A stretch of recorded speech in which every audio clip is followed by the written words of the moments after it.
Ladies and gentlemen, welcome back to the round review where I'm going to be going through round 8, which was probably one of the best rounds we've had for a long time. I mean, there were some absolute heaters here. Derbies, Adelaide Derby. We've got the greatest rivalry and the oldest, Carlton Collingwood. The Perth Derby, the not Demolition Derby, the Battle of the Bridge, Sydney versus GWS. The Queensland Derby, Brisbane Gold Coast. I mean, there were some absolute heater games, and the Melbourne Geelong as well, which was a top of the table clash. Probably the best round we've had so far this year. No buys as well, so everyone played, and it was phenomenal football. We're going to get right into this with probably a disappointing game for many. This was a game that was categorized by an unfortunate accuracy levels, really. Adelaide 78, defeated Port Adelaide 48, 30-point victors, the Crows. But Port Adelaide kicked 5 goals 18 to Adelaide's 12 goals 6. They were much more accurate in front of goal, Adelaide, and they deserved the win. But like in the game, I thought Port Adelaide were probably the better team. They just needed to get some more speed on the ball. But 23 scoring shots to 18. You know, is it obviously they deserve to win. Now, I'm not saying they don't, but is it a... I don't know. Is it a big win for Adelaide? Yes. Are they coming back on track? Yes. Are Adelaide near the top 8? No. They're still 2 wins off. They're only on 12 points, so 3 wins after 5 games. But still, I think Port Adelaide will probably be annoyed with that. They should have won the game, and it wasn't their home game. It was at their home ground, but not their home game. Big players here. I mean, I thought Saligo, who won the award, was probably the best player. Port Adelaide, Wines and Butters was amazing. But the biggest talking point from this was the injuries.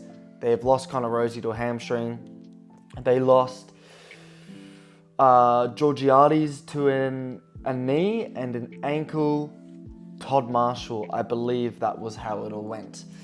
So a lot of injuries there, which is not good. And they were all sort of towards the end of the game. Adelaide will be happy, Port Adelaide will not be so happy. Next up, we've got Carlton Collingwood. Game of the round, you could argue, but there were some pretty close games this week. Nick Dacos with the clutch goal. Dacos was phenomenal this game. He was definitely best on ground. He was fantastic. Even though there were some good players for Carlton, Walsh, Akers, Newman, he was the best by a country mile in my opinion. Mackay played well. I thought the forwards of Carlton looked really dangerous, the tall forwards. Collingwood didn't do well to handle them, but they still won 79-85. Dacos with that running goal at the very end. Deserved victors as well. 12 goals 13 or 12 goals 7. They were the better team.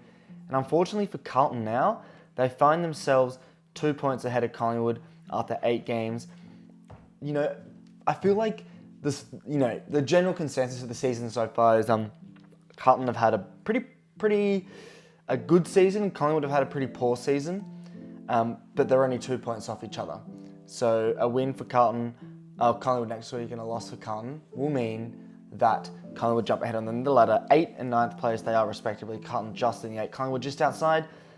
Look, it was just Dacos. It was him. He was him with that goal at the end. 2 goals for the game. I believe he was the only multiple goal kicker for Collingwood. It's a very even performance in terms of goal scorers. That makes sense because Carlton are very good defensively at shutting down. Not so team defense, not so good, but really fun game, really good to watch. And so far, the round has started off with some absolute bangers and a half. Next up, we've got the Sydney taking on the GWS Giants in a game that was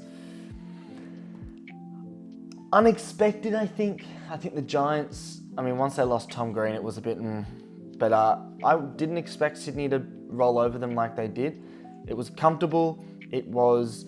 after halftime, it was pretty much Sydney. They didn't really need much luck going their way. What if sounds like if I hold the mic here? Just slightly annoying. I'll put it on like this. Brodie Grundy was amazing with 35 hitouts, 11 tackles as well, alongside the 19 touches. For the Giants, there weren't many good players, I thought. Goal kickers, 4-time goal kicker. Will Hayward, I guess the talking point now is, where's he going to go? Every club wants him. He's from Adelaide. I think Port Adelaide are leading that. But, if a guy can kick 4 goals, have 16 touches, 5 marks, 7 tackles, Will Hayward had a great game, as either team wouldn't want that. He is looking like hot property. The Swans take themselves to top spot at the end of the round because Geelong lost. The Giants are one win behind them in third place. I think the top four is starting to shape a little bit. It's just whether Collingwood and Carlton can break into that. But Melbourne, GWS, Geelong, Sydney in the top four, they are looking like the best teams right now as well. But massive win for Sydney. It's a derby win. Last year, roles were reversed. Giants won away from home. Sydney won away from home in respective derbies. And that leads us on to our next game, which was a little bit of a letdown, given how good the first three games were. St Kilda and North Melbourne took each other on in the most boring game of all time. I don't know why I sat down and watched this, but I did. St Kilda had basically won the game after the first quarter. Even though North started pretty well, it was St Kilda from then on in, and it was pretty depressing to watch. Tristan Xerri, I don't know how to pronounce it, he continues to have a great season, 40 touches, 11 tackles. I think he's the second most tackles in the league thus far, which is amazing. Jack Sinclair was phenomenal. I thought it was just a pretty simple performance for the St Kilda Football Club, well coached by Ross Lyon. Is Alistair Clarkson past it? I think that's a really big question on everyone's minds is Clarko past it? Can he coach anymore? Because it's not looking good so far for him. St Kilda find themselves in 14th now, still dead last without a win in North Melbourne. Next up, a really bone-crunching game, but very inaccurate once again, a bit like Port Adelaide on Thursday night. Melbourne just defeated Geelong by 8 points, but it was a lot closer than this. The whole game was pretty much back and forth apart from the middle two quarters when Melbourne were ahead, but it was a great game. And Max Gawn with that decisive goal. Gawn is, oh my God, he is so good, that guy.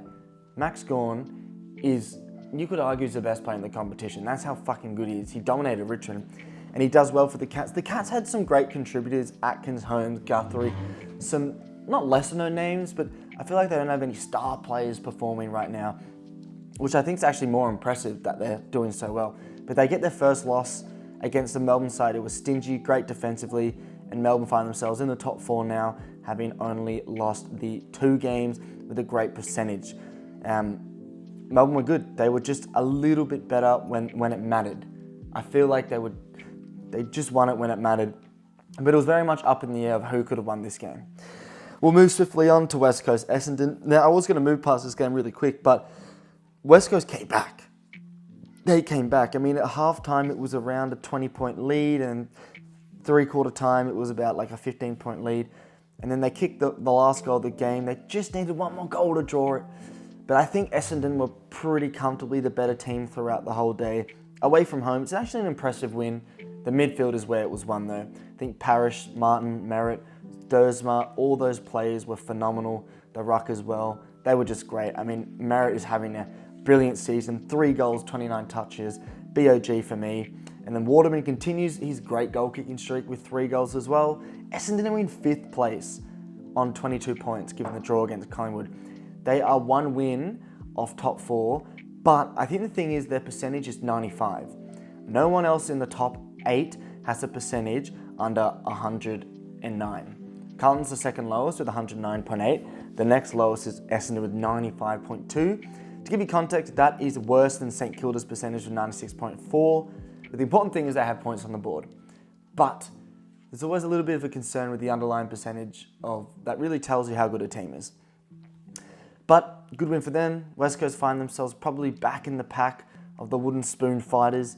And we move swiftly on to Richmond Fremantle. I'm not going to cover this game too much because, as you all know, in a separate video, I go through Richmond and Fremantle, or every Richmond game, in a separate video. So you can watch that, but this was just poor. We were dominated. The midfield dominated us. Sarong dominated us. Let's move swiftly on. I don't want to get involved with that. The Dogs, probably the upset of the round, maybe the upset of the year, apart from Richmond Sydney. The Dogs lost to the Hawthorn Football Club at home as well. Hawthorn went away from home and kicked 14 goals and 14 points on the head to win by 7 points. And they were the better team throughout the majority of the game. I thought they deserved it, and I would have been pretty disappointed if the Dogs had come back. But they were better. They deserved it. Out-coached Luke Beveridge once again. Questionable decisions. Questionable coach. Get him out. Bevo out. If the Dogs want to do well, they've got to get rid of him. Players who were good. Connor McDonald kicked 3 goals, which are actually very impressive. The midfield always strikes for the Dogs. Trelaw, Bailey Dale's having a great great season after finally breaking in the team. Bontempelli, McRae, like they all get the touches, but I don't know what it is with the forwards or the backs. They just, I mean, you conceded 98 points to Hawthorn. That's clearly a defensive problem right there. The midfield fine, the forward is all right. It's the defense that always lets the Dogs down, and they find themselves just outside the 8th and 11th spot as the Hawthorn Football Club finish or go just above Richmond and are just below the West Coast Eagles on percentage in third last. Super bad loss for the Dogs, and Luke Beveridge will be thinking, what the fuck have I done? The last game was actually pretty boring despite it being a derby. 10 goals, 19 scoring shots to 15 scoring shots. 29, sorry. They had 14 extra scoring shots, the Brisbane Lions, as they dominated the Gold Coast Suns by 34 points. It was really never in doubt from the first quarter. They got right ahead, and that was the most boring game I reckon I've ever seen. Zorko with 40 touches was phenomenal, alongside 3 behinds, should have had more goals than that. 35 of those being kicks. What the fuck? 16 marks as well. He had an outstanding game, 852 metres gained, 3 clearances is alright, I guess, as well. 5 tackles. He was absolutely phenomenal. And the Brisbane Lions are seemingly getting their season back on track. They're still in 13th place, but a couple wins and some favourable losses they'll find themselves just in the mix for the top 8 as the Suns slipped down to 10th and with a pretty poor 95%. And that's the round. The biggest round, I think, this season. The big losers, I think, in terms of injury, Port Adelaide, but in terms of a team, the Dogs. The Dogs are really, really poor. And the Richmond Football Club, we were really bad as well. On to next week, where we have probably a big letdown round, but we'll go through that when I go through my tips, which you can always watch on the channel. Thank you very much for watching. Make sure you like, subscribe, all the good stuff. Follow TikTok, FTFooty, and I'll see you in another video.